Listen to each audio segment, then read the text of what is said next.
Welcome to the 13th class meeting of the Introduction to DSP. We last time just started chapter 4 on sampling.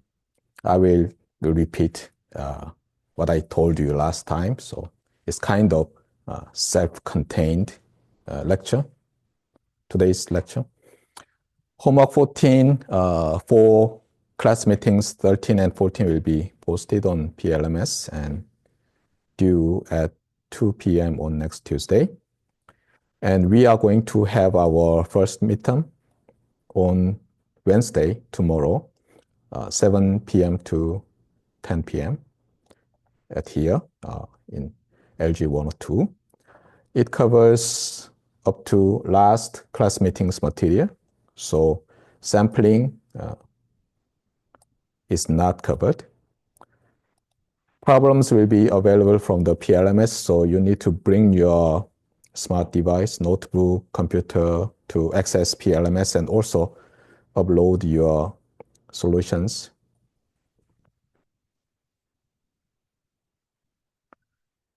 It's an open everything exam, but you cannot be assisted by any human being or LLM.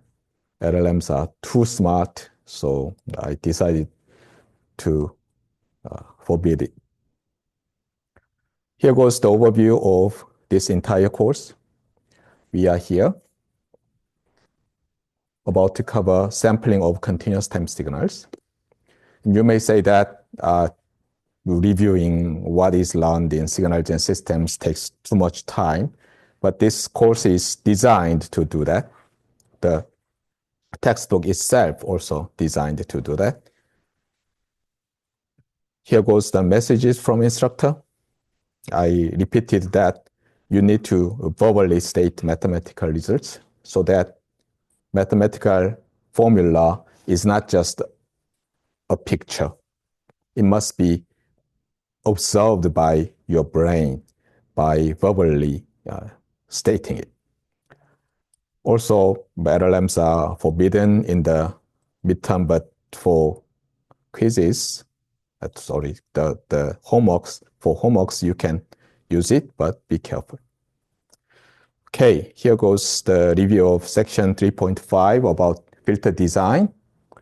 Last time, we wanted to design a discrete time LTI filter. Or you may say discrete time LTI system that has some property, desirable property described in the frequency domain. So DTFT does matter in the design of DT-LTI filter. So our impulse response is DTFT, which is called the frequency response.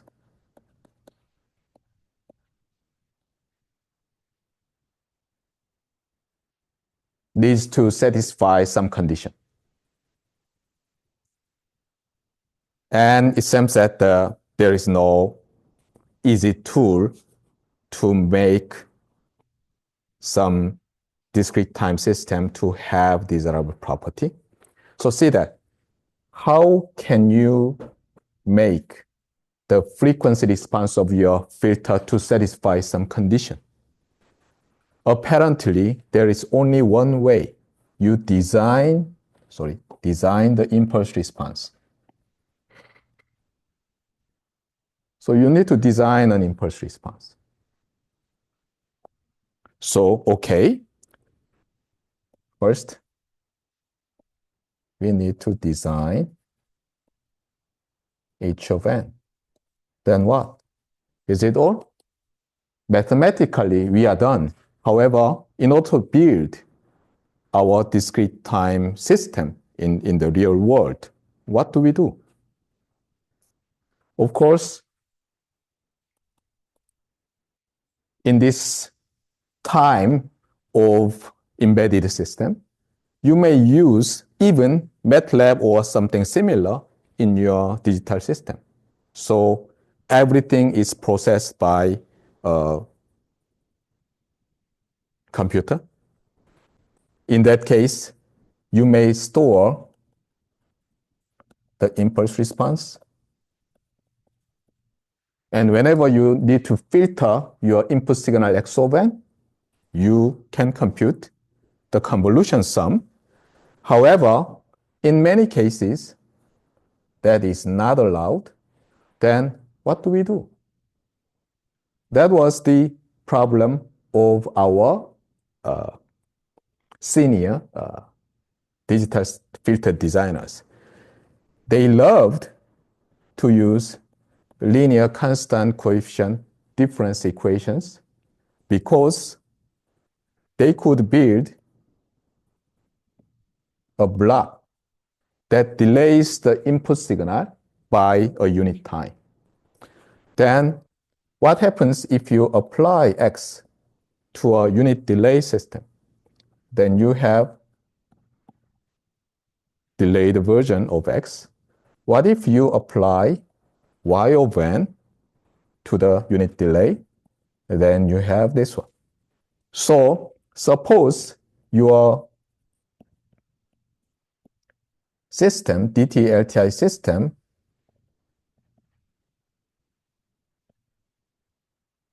can be describable by LCCDE. Then what can you do? You can move all the terms except Y of n to the right-hand side, and somehow, we will cover this later, but let me expose it. We start from X of n, and we end at Y of n, and we do a lot of things like this.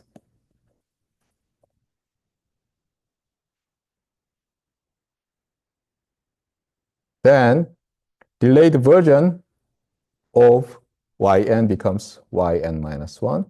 So what you do is that you multiply a1, then what happens? You have here, when k equals 1, you have a1 y of n minus 1. So here you have here a1 times y of n minus 1, something like this. So by connecting these things, you build a system. Here, you do the same thing for the input. Then what is this one? This one becomes input delayed by 1. This becomes input delayed by 2. So you multiply B1, then you have what? The term for L equals 1, B1 times X of n minus 1, something like that. So you make somehow build system this way. That's why LCCDE is so important. Good thing about LCCDE is that it's very easy to be used with Z transform. Of course, you can apply discrete time Fourier transform, no problem. But we know that a discrete time Fourier transform over discrete time signal is simply what? The Z transform of that signal evaluated on the unit circle. So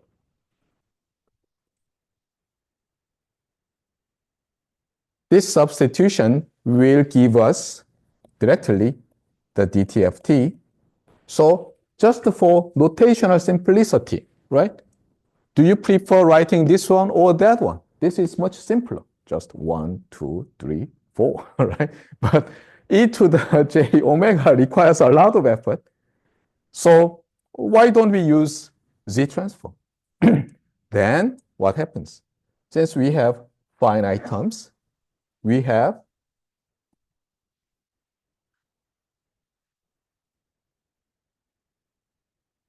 so-called the system function, which is the G transform of the impulse response of LTI system, is what? A rational function of Z inverse.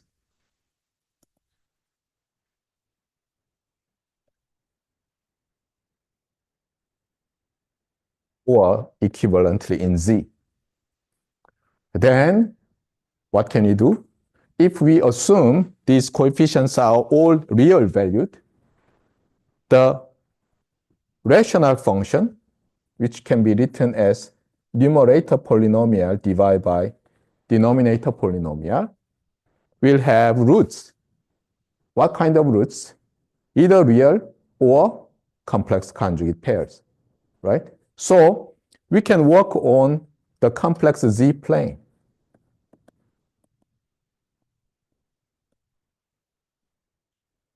And also, we have defined the roots of denominators as poles of this system function, the roots of the numerator as zeros. So we may plot a pole zero diagram and even easily check whether the system is stable or causal or something. Got it? So this is the entire story of filter design by using LCCDE and Z-transform. Got it? As some examples, we've seen some notch filter design, all-pass filter design, and if you look up the textbook, you will see other designs too, like Butterworth filter or something. Okay, here was the preview of chapter 4, which, as I told you, is not covered in this midterm, but very important. Is motivated by a practical system called an analog to digital converter. It is abbreviated by ADC, or sometimes A/D, or sometimes A-2-D. They all mean the same thing in real world digital circuit. What it is? It's a component, electrical component, that admits an analog signal and generates a digital signal. But as I told you in first week, the definition of digital signal is so vague. So we need to define what it is, and that is something like this. Here, the output, where is the output? Output, digital output, is a continuous time signal with binary encoding. And this binary encoding method may depend on different manufacturers' preference. Some may use 2's complement or something. Some system may use none return to zero, or some system may use Manchester coding, blah, blah, blah. So different manufacturer may employ different line coders to represent the sequence of binary symbols. So this can be just mathematically understood as some kind of binary encoding. Then what are left are these two. So according to Wikipedia, only these two things are written. However, as I repeatedly told you, analog to digital converter, when modeled mathematically, consists of three things. First one is so-called uniform sampler. So the uniform sampler performs uniform sampling. And second, we have a scalar quantizer, which performs scalar quantization. And we have binary encoder that performs binary encoding. Unfortunately, this part is often ignored in discrete digital signal processing textbook. It is just covered by one section or so. And even this quantization part is very often ignored, especially when you talk about discrete time signal processing.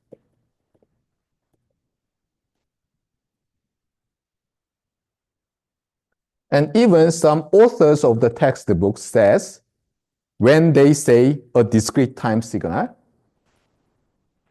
the value of the discrete time signal at specific time instant can be a member of a continuous set or infinite set, not necessarily a finite discrete set. So this part now becomes the key focus. However, in the real world, these two procedures are also very, very important. So never forget, even though I will mostly cover this uniform sampling part. And also, I kind of emphasize a lot of times the reason why I do not simply say all the other people say. They just say ADC performs sampling and quantization. I never say that.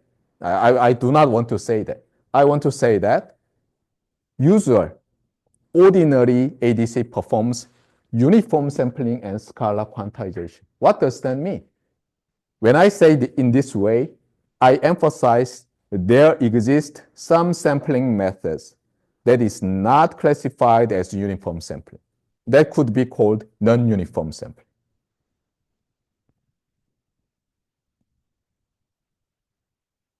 This is very, very important. And also, there should be some non-scalar quantization. The most representative one, as you learned in information theory, is a vector quantization.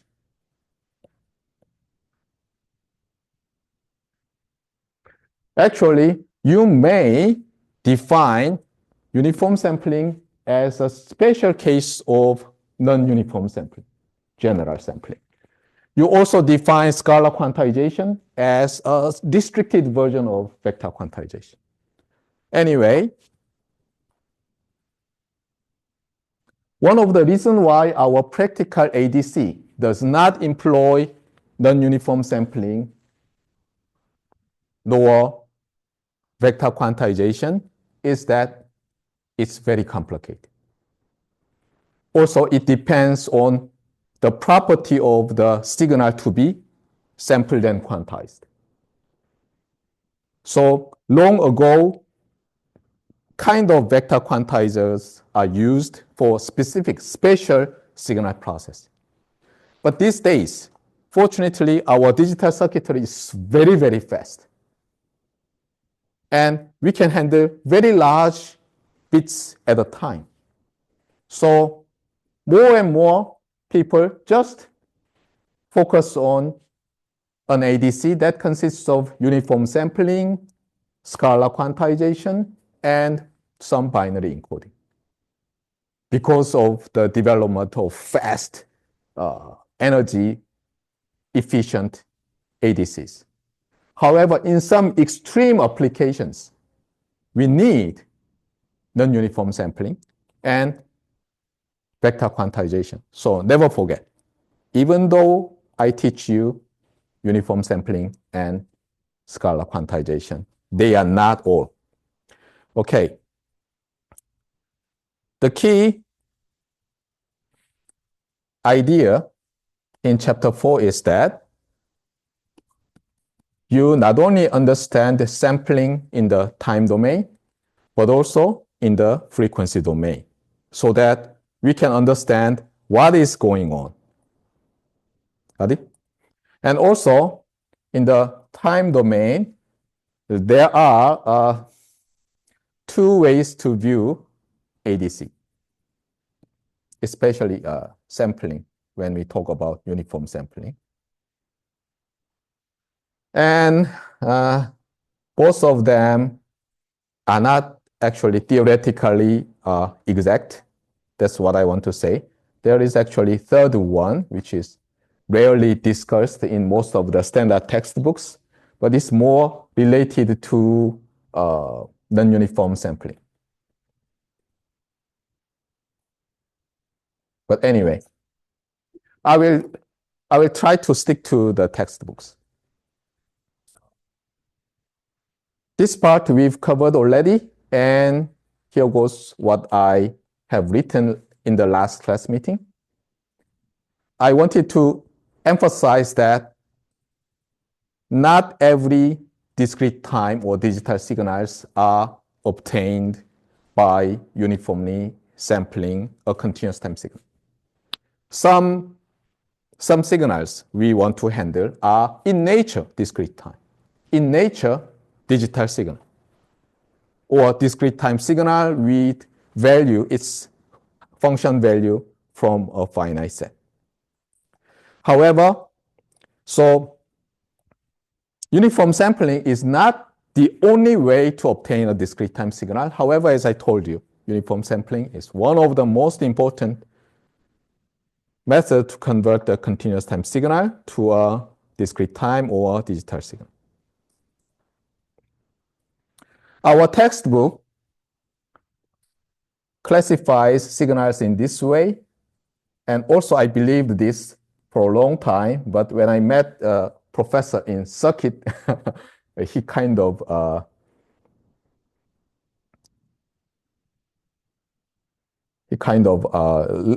enlightened me.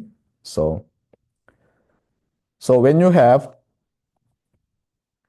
time axis that represents a continuum of real numbers, and at each uncountably infinite time instance, when you have some function value, then this signal is called a continuous time signal.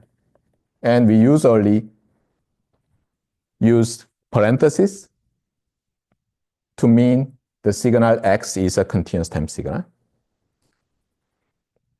And we have a discrete time signal with integer number X's and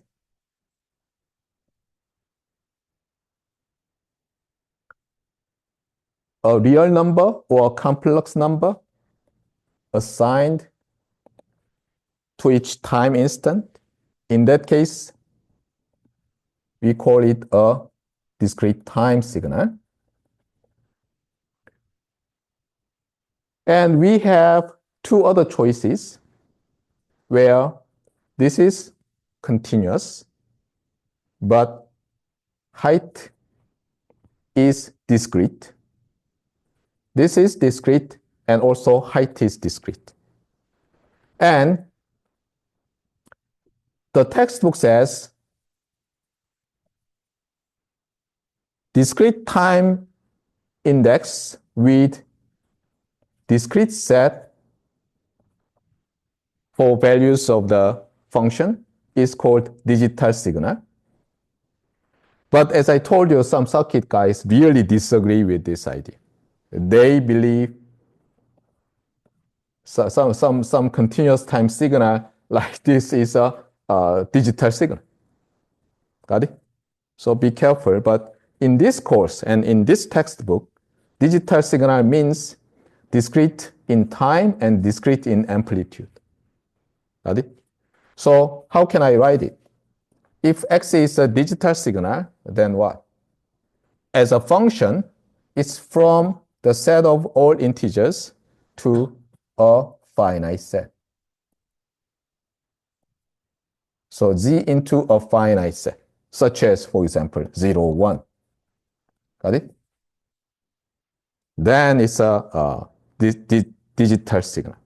If this part is, for example, R or C, then the signal is a discrete time signal. Got it?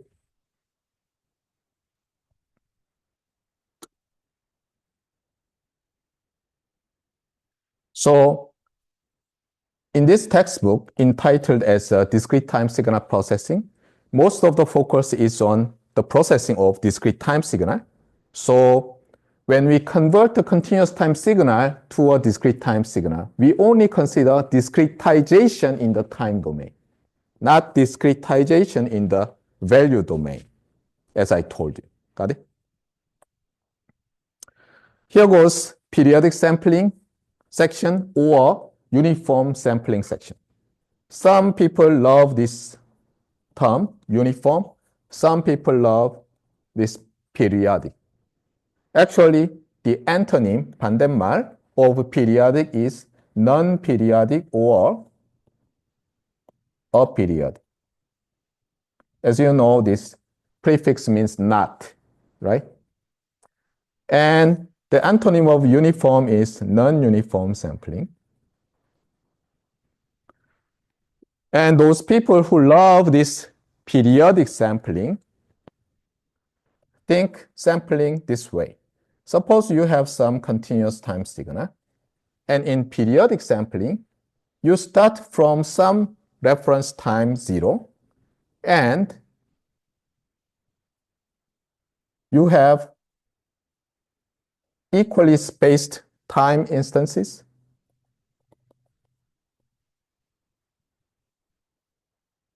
And then take the values of this x of t. So you have, by the way, let me be careful. The textbook, especially this section, writes this way, x sub c of t, to mean this is a continuous time signal. So xc, the function x sub c, is a continuous time signal. What about then non-aperiodic sampling? So you may say that we have a single period. So aperiodic, non-periodic would be some sampling without period, right? What kind of sampling system can perform non-periodic sampling?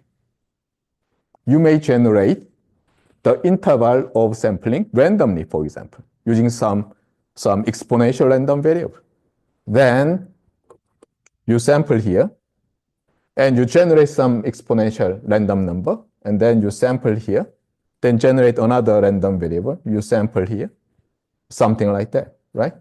That could give you non-uniform, non-periodic sample. And here, uniform also may mean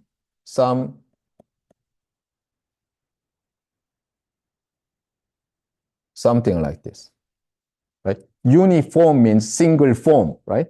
So you may sample this way, then you may say that, hey, periodic sampling and uniform sampling are the same. The problem is this one. Suppose you sample at every t, then 0.3t, then something like that. So you have two periods. So you sample at these points, and from 0,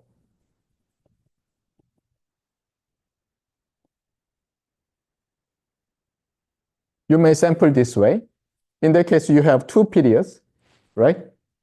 And from here to there, you have capital T, then here to here, 0.3t interval, and here to 0.7, something like that. Got it? Anyway, there could be many, many different sampling strategies. Sometimes you can do polyperiodic sampling. It's a periodic sampling, but you don't have a single period, something like that. Anyway, there could be many, many possible sampling methods. Let me emphasize again, you only study a very simple sampling method. Now, so as I told you, this periodic and uniform sampling is basically evaluates your continuous time signal at equally spaced time instance. Is it true? When I learned using the previous edition of this book around 30 years ago, it also stated this way. So here you have two functions, x sub c and x. How they differ? X sub c is, as a function, is a function from r into c or r, depending on the value. What about x? X is a function from z into c. Got it? And this equality defines actually the relation between xc function and x function. And as this part clearly shows, how many equalities, scalar equals scalar, do you have? Countably infinite. So you have countably infinite equalities to define your discrete time signal from a continuous time signal by simply evaluating this function at specific time instance. The problem is, as I told you, this must be there. So when you define a discrete time signal, your x sub c must be evaluated at n times some t plus delta, where capital T and capital delta are constants.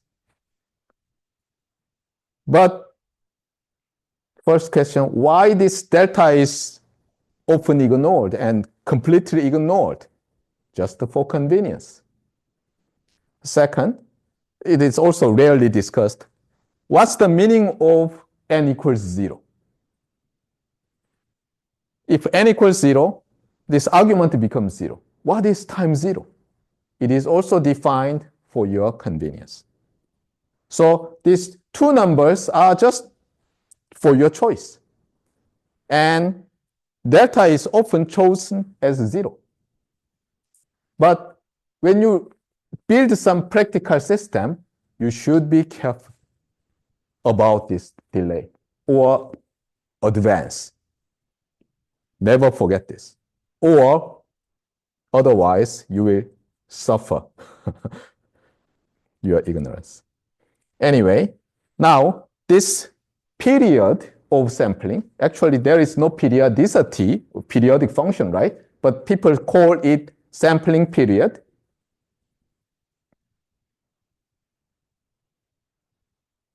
Its inverse is called sampling frequency. In the unit of hertz or per second, your sampling frequency f sub s, frequency sampling, is just the inverse of the sampling interval. But sometimes we had better use radian frequency in radians per second. By the way, here goes something strange. What is the unit radian? Radian is actually a unitless quantity. So radians per second must be equal to second per second, but they have different unitless proportionality constant, 2 pi. So in order to distinguish these two, people prefer to use this as radian frequency, radians per second. By the way, if you look at the specifications of commercial ADCs, A to D converters, you will see some strange abbreviation like capital M, capital S, lowercase s. And this means mega samples per second, and which is the sampling rate or sampling frequency. Got it? By the way, sampling frequency or sampling rate. Okay, mega samples per sec. Got it? Capital M, capital S, lowercase s.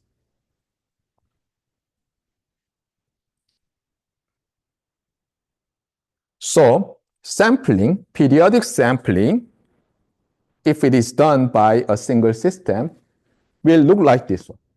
So here goes your continuous time signal in, and here goes your discrete time signal out. And the input and output is related this way, ignoring some plus delta here. Got it? And this box is often denoted, especially in our textbook, and those who learned DSP using this textbook, they love to use C/D. So C means input is continuous time. D means output is discrete time. But when you just say C to D, what is missing? Two things are missing. First, sampling period and offset. But offset is often just ignored. But sampling rate or sampling frequency, the inverse of it, or sampling period equivalently, cannot be ignored. That's why they usually have this arrow and T. But I really hate this one And actually, circuit guys are better.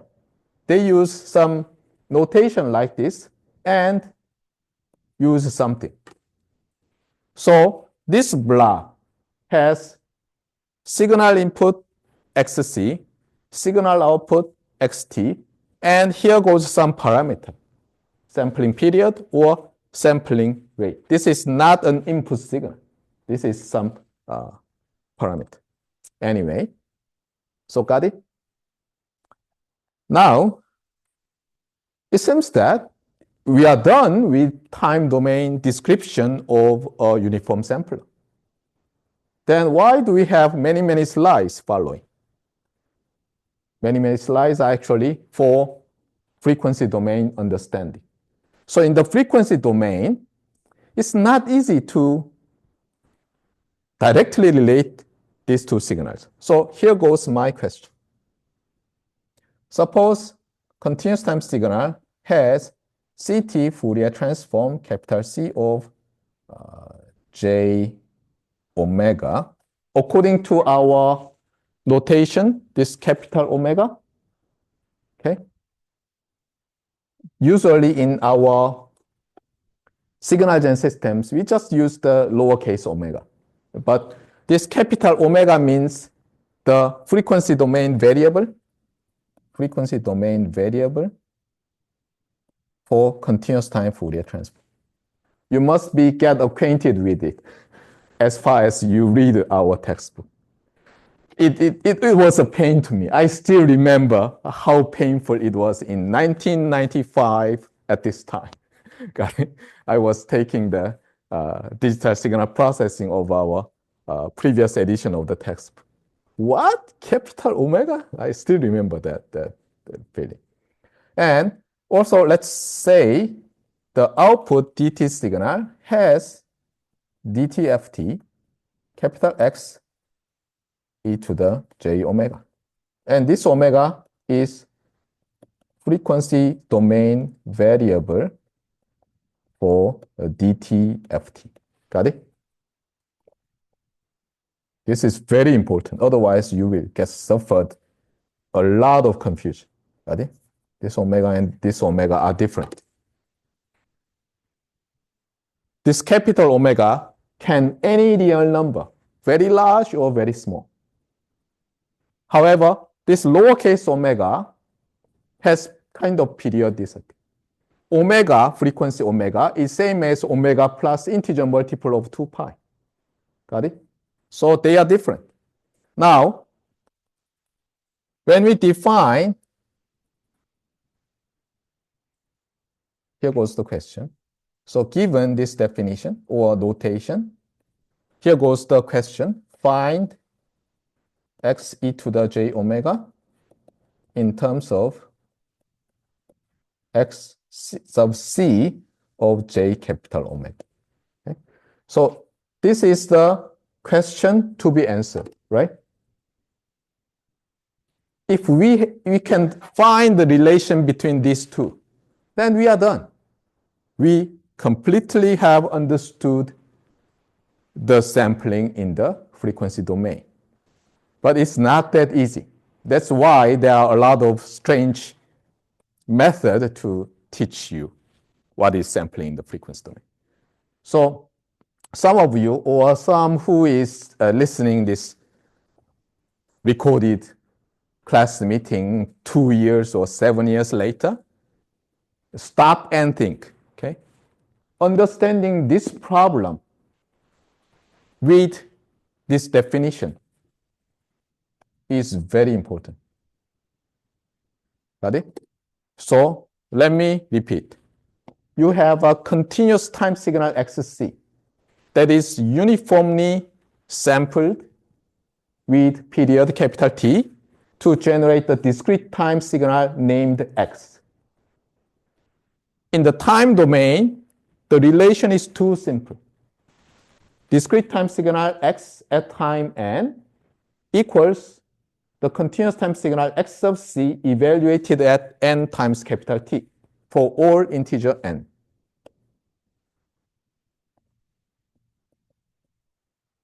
Got it? The question is, when you call capital X sub C of J capital omega as the CT Fourier transform of this input signal, and capital X of e to the J omega, lowercase omega, as the DT Fourier transform of the output, what is the relation between these two? Especially, we write the DTFT of your DT signal as some expression in terms of the CTFT of the input. Got it? Should be clear. Output DTFT. Input CTFT. Got it? By the way, you learned this. You're supposed to be learned in signal gen systems. And probably most of you, I guarantee, because I was not an exception as an undergraduate student 30 years ago. I couldn't remember. Yeah. So let's study. By the way, this is a simple exercise from a conversion of a continuous time signal to a discrete time signal. Here, the focus is the sampling period. So suppose from here to there, it's a 32 millisecond signal of speech or acoustic signal. And we sample at a specific rate so that we have 256 samples. Means that 256, for example, if this is 0, then here you have 225, something like that. Got it? And the question would be, what is the sampling period, or what is the equivalently sampling rate or frequency in hertz, something like that. You work on it. It's not that difficult. Now, here goes the trick. Okay? Probably many of you, when you read the Signal Gen Systems textbook authored by the same author, the first author, Oppenheim, or former MIT professor, you've seen this one and got frustrated. Me either. I also got frustrated when I was an undergraduate student. So here, let me greatly magnify and very, very slowly explain. Otherwise, it's like, okay, here is the result.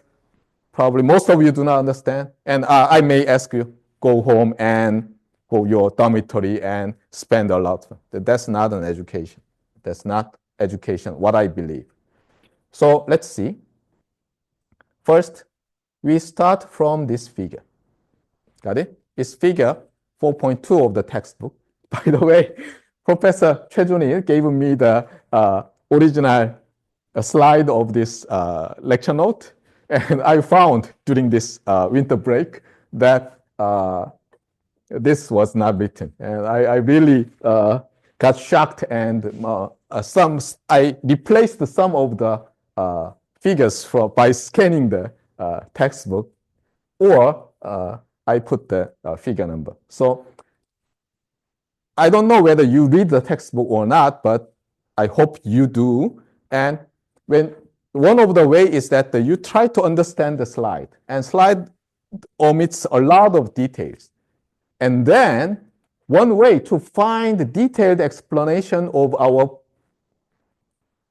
famous MIT professor who long ago retired, you find the figure number and find the pages explaining that one and read the textbook. By the way, let me speak in Korean because this is also a too important message from me. So let me write down here and repeat it until the end of the semester. Oops.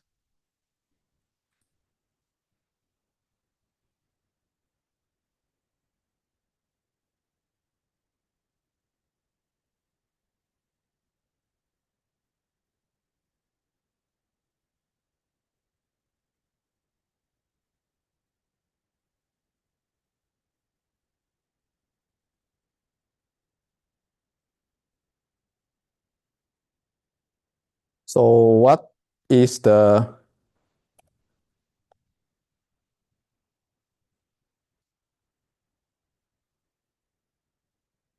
what is the word that must fill up this one?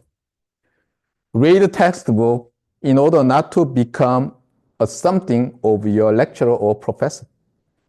What would be that? In Korean, 교수의 짝퉁이 되지 않으려면 교과서를 읽어라. Is what I want to say. And I don't know what is the exact word for 짝퉁 in English, but this is the message, which is very important. Got it? When you study undergraduate and even graduate courses, most of the courses still has textbooks or at least reference books. And the problem of these days students are that they never read textbook. They just look up textbook when they want to find homework problems assigned from the textbook. Then you just try to just memorize what your professor or lecturer says. You just watch the video a lot of times until you even memorize and believed you understood some idea. Never do that. Okay. There was a legendary professor when I was an undergraduate student. And he was around more than 10 years older than me. And the legend said this one. So in Korea, electronics circuit was not measured by anyone because there was no electronic circuit at all, electrical circuits only. And suddenly, the American scientists and engineers invented transistor, and the transistor-based electronic circuit became important topic.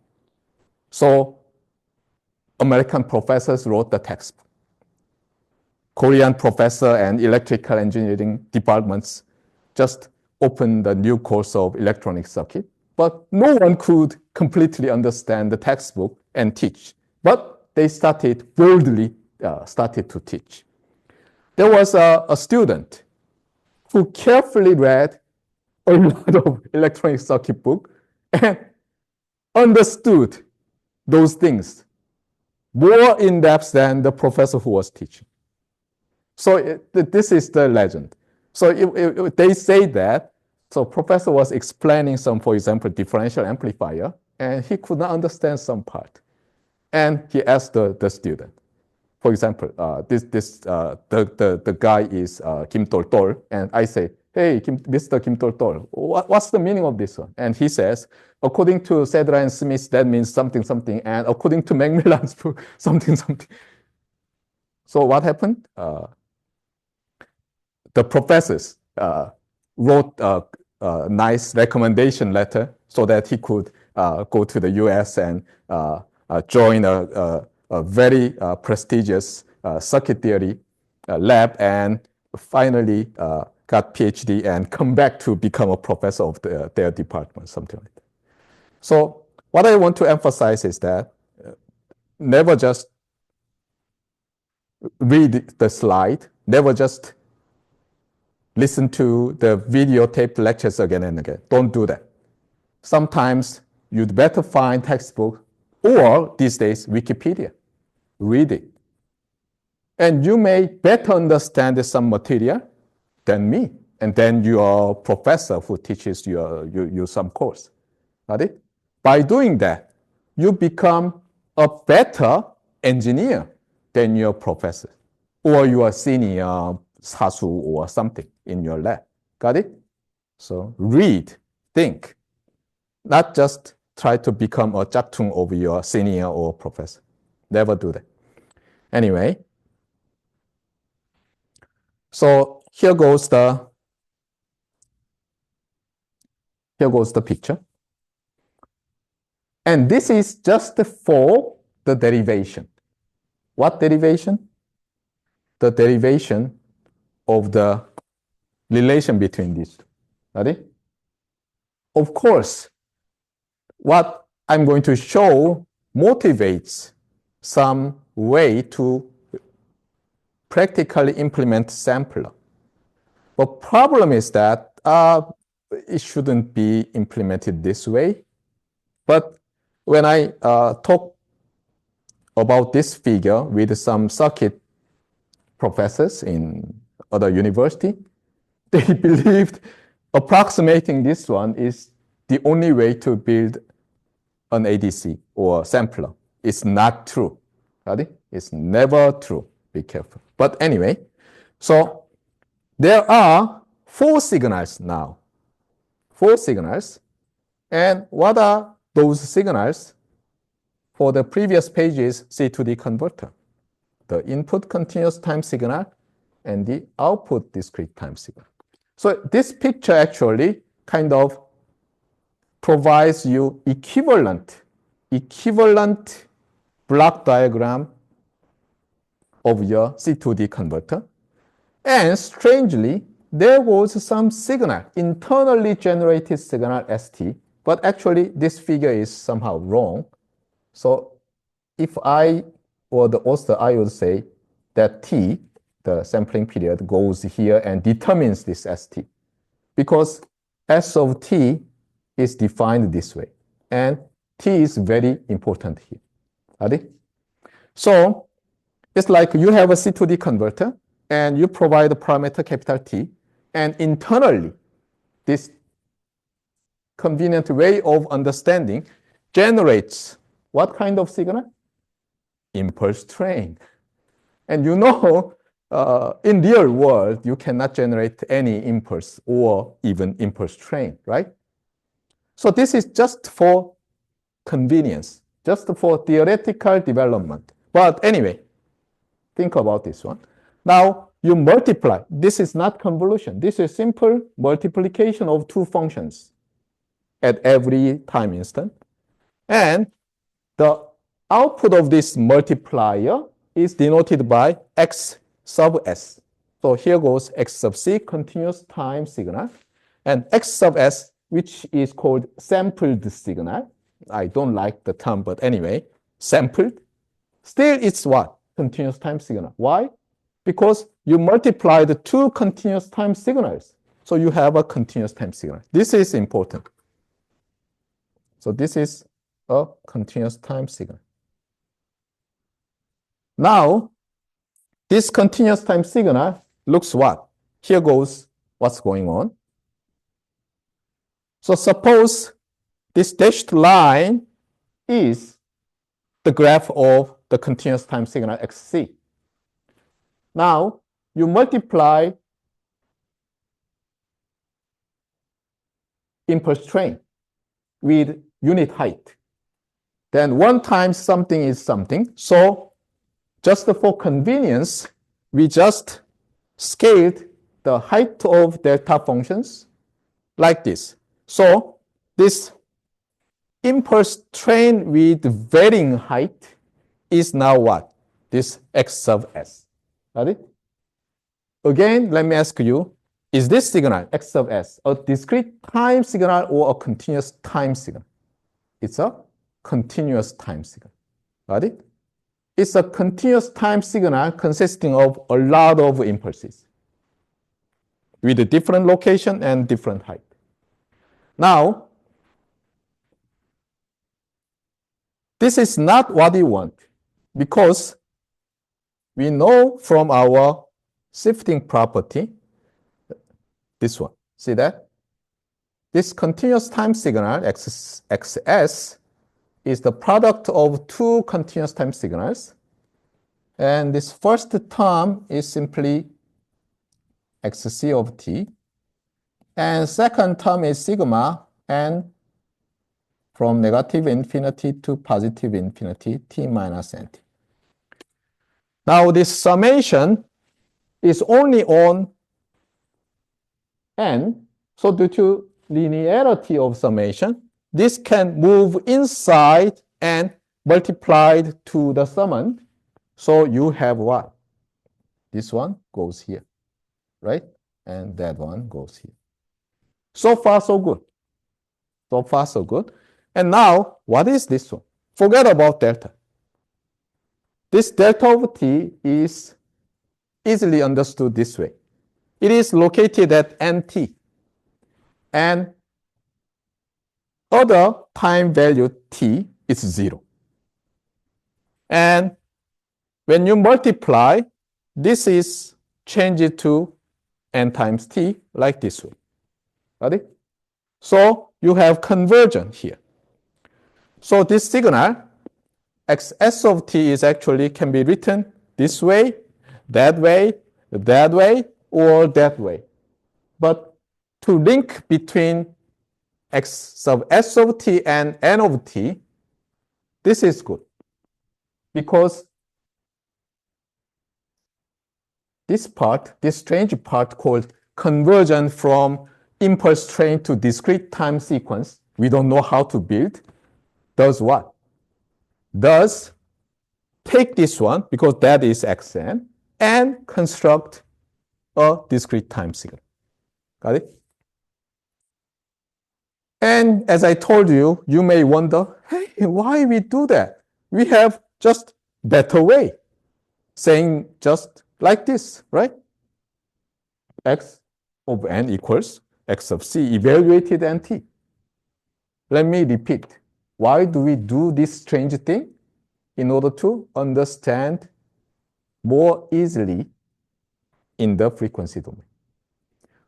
And also, this motivates some poor sampling circuitry design. I rather say, barely say, poor design. Anyway. So here goes some comments on this two-stage representation of a C2D converter. See that? Here you have a single system called C2D, continuous time input, discrete time output. And this is separated into two stages like this. Strange impulse generator, multiplier, and some other strange block that converts modulated impulse train to a discrete time system. Why? As I told you, for convenience. Got it?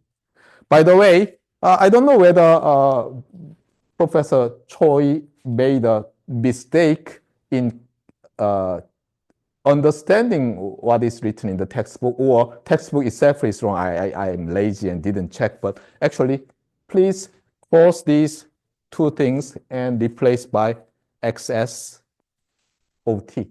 Got it? In your note. So difference between this sampled continuous time signal and discrete time signal. And as I told you, this is a continuous time signal, right? And this has value 0 at every value except nts, right? Because it consists of modulated delta function. Xn is discrete time signal, x sub s of t are continuous time signals.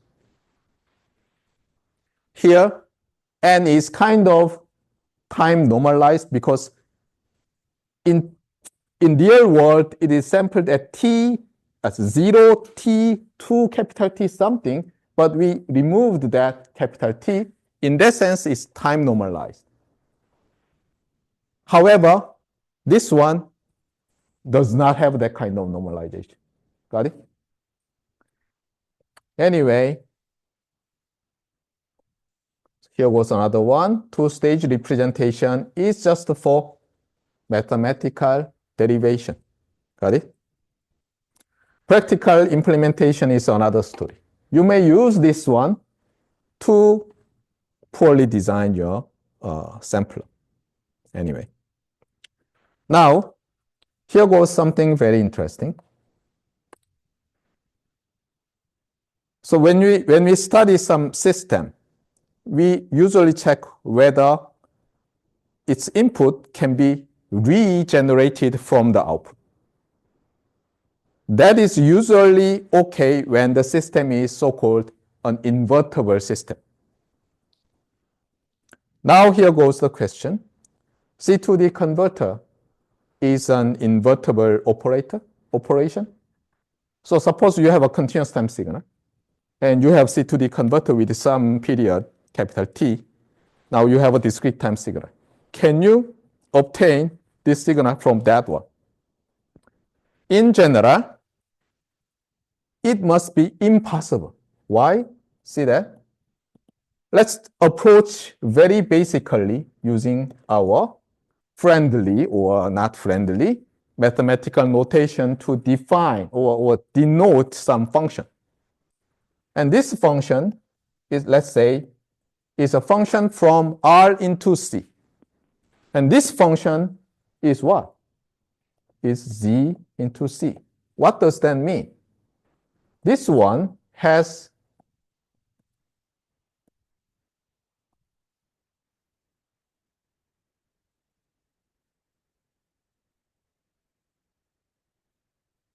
pairs of kind of input and output as a function. How many? Uncountably infinite. What about this one? This pair? Countably infinite. You have lost a lot actually, right? You have uncountably infinite pairs and you ignored most of them and collected some countable pairs. So sampling cannot be invertible in general.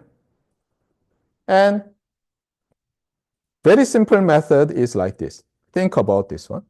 Suppose you have xc that is 0 for all t. You have another xc that is cosine, is it cosine? Sorry, sine 2 pi t for all t. They are different signals, right? Now, suppose your C2D has the input, either that one or that one, but with sampling period 1. Then what happens? Zero signal sampled uniformly becomes 0 discrete time signal. Now, this is sine 2 pi t, and t is every integer. You have 0. So either this one or that one gives you 0 discrete time signal. Now, let me ask you. You have 0 discrete time signal. Which one is the input? You cannot answer, right? So in this way, removing uncountably infinite pairs to get countable pairs never can be an invertible operation. Now, you remember sometimes reconstruction of the input is possible. And what was the condition?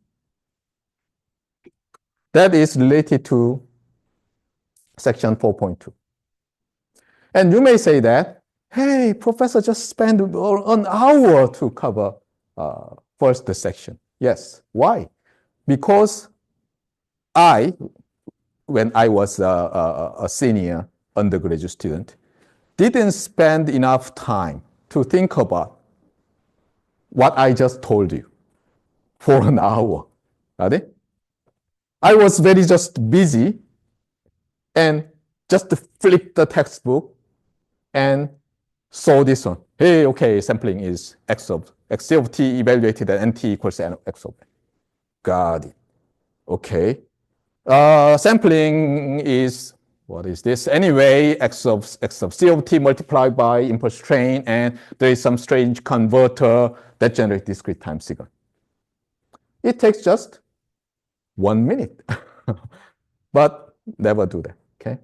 Sometimes think about it, question every line so that you can be a better engineer even than the author of a famous textbook. Right? That way, you can generate something meaningful as a research result. Okay, we have around 10 minutes to cover 4.2. So now let's really think about the frequency domain understanding of the sampling. So as I told you, that two-stage representation of C2D converter is very useful. So let's examine one by one. You remember what is S of t? That signal multiplied, the impulse train multiplied to the input signal, right? And it's a periodic impulse. And as you learned in signal gen systems, the continuous time Fourier transform and other things, its continuous time Fourier transform is also an impulse train in the frequency domain. The difference is that you multiply 2 pi and the sampling rate. Okay? You verbally state like this as well. 2 pi times the sampling rate or frequency if you want. Got it? Read this way. 2 pi times sampling frequency. By the way, if you use not just radian, but radian frequency, but the hertz, then it becomes S of J2 pi F equals, you don't have 2 pi, but you have sampling frequency, or you may say that this is radian sampling frequency, because you have radian frequency. Got it? So when you use radian frequency, you have radian sampling frequency. When you use hertz here, by replacing omega, capital omega as 2 pi f, then you have sampling rate 1 over capital T. You do it yourself. And you have impulse trains, now the spacing exactly the same as the sampling frequency. So let me write here.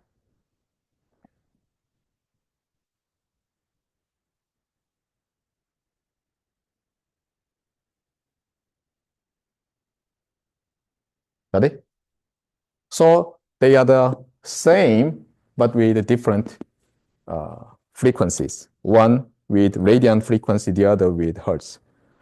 Now, as you've seen in the block, we have multiplier in the time domain, multiplication. And from the Fourier transform property, what is the output Fourier transform? The Fourier transform output, convolution in frequency. So you have multiplication in time becomes convolution in frequency with 1 over 2 pi.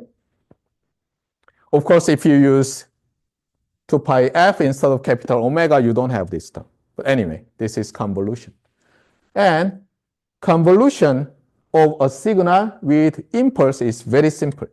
Suppose you have some signal x of t convert with delta of t minus t0. Then what is the output? This t replaced by that one, right? Similarly, here, what is this one? This is 2 pi over t sigma delta of omega minus k omega s. So this omega is replaced by omega minus k omega s, like this, right?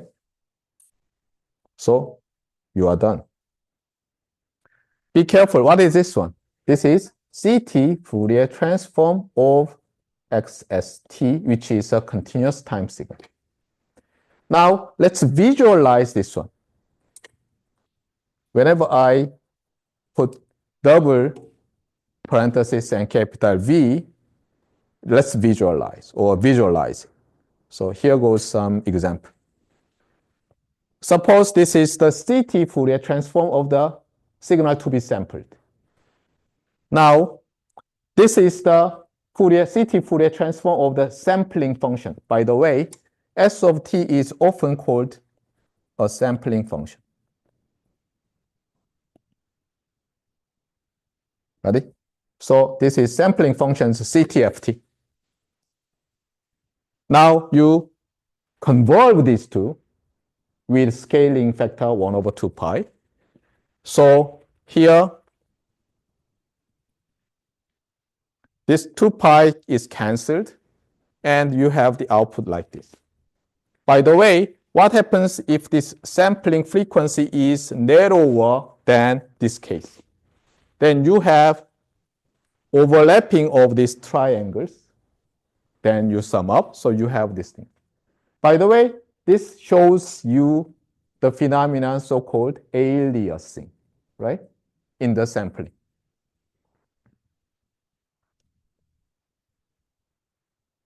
Now,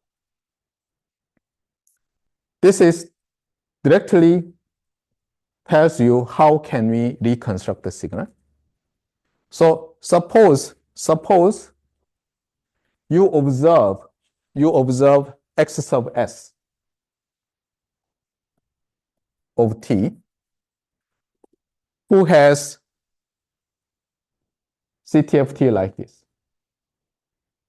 And from here, can you reconstruct xc? So from this one, can you reconstruct xc? As I told you, it's not possible. But if you assume no aliasing has happened, then what is required? First one is that this one must not have infinite bandwidth.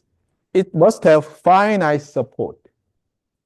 And when it is convolved with the delta impulse train, there shouldn't be any overlap. Then what?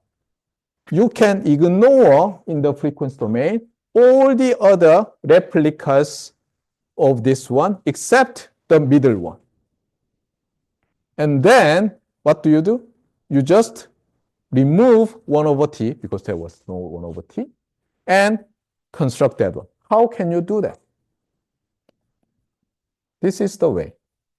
You have an ideal low-pass filter with cutoff frequency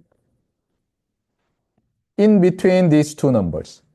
So cutoff between omega s minus omega n and greater than omega n. Okay. And the height, capital T, and this is omega. Then what happens? This is gone, and height is scaled to 1. So you have the same signal in the frequency domain. And you may say that, hey, the output must be x of t. Now, what is assumed? What is assumed? The input signal is band limited. And this sampling frequency does not induce aliasing. Where is alias? Where is alias? Yeah. No overlap. Got it? So be careful here. We haven't yet converted x of n back to the original continuous time signal. We intercepted, see that? Here, where it is? We intercepted this signal. Got it? We intercepted this signal and reconstructed S sub c. Got it? So that's why this is so confusing. By the way, when you are given that one, what can you do? What you can do is this one. You construct a signal this way.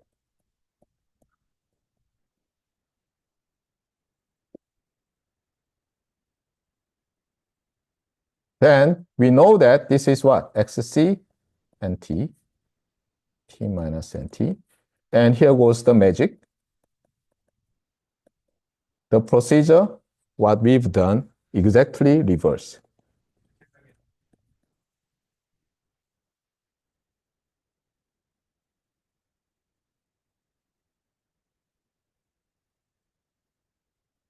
So what is this one?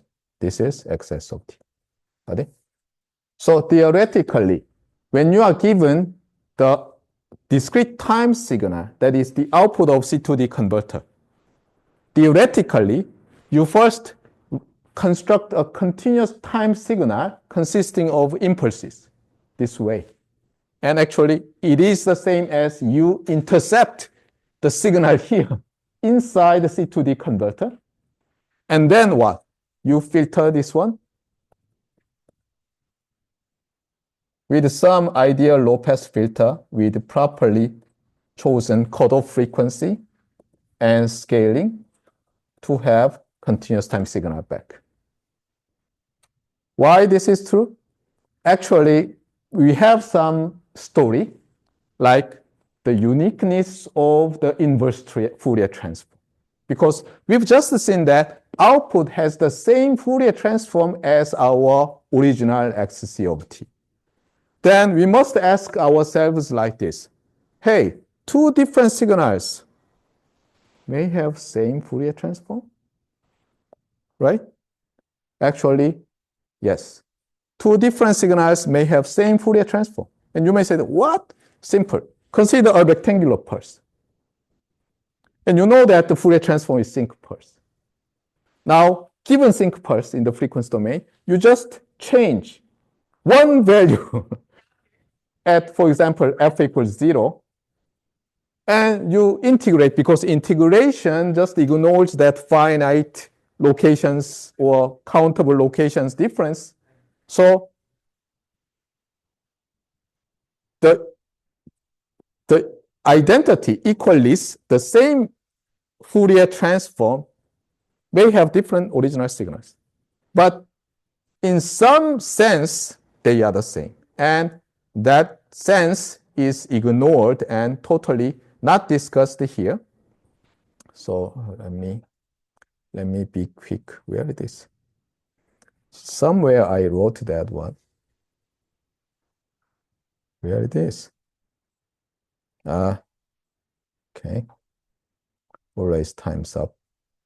Anyway, so it's related to the actually the theory of analysis, Hesselkalk. As I once told you, the Hesselkalk, the real analysis is all about the theory of sequence. There are sequence of scalars, sequence of matrices, sequence of vectors, matrices, and sequence of functions, sequence of something. By the way, when you learned in signal-based systems, the Fourier transform, what is that? Sequence of functions, actually, if you consider partial sums. So signal-based systems must be the second next course to the analysis. But consider that. Suppose I teach real analysis for electrical engineers as a sophomore mandatory course. You will all go to the other departments. Got it? So no electrical engineering department in the world teaches that, except there was crazy, super crazy Korean universities department that required electrical engineers to learn real analysis as a mandatory course. That is the control and measurement department of Seoul National University long ago. It just lasted around 12 years from 78 to 90, something like that. And I personally believe that that is the way to theoretically strong students' education. But anyway, so okay, we are done. And I will talk about this frequency domain thing on this Thursday. Okay, that's all for today.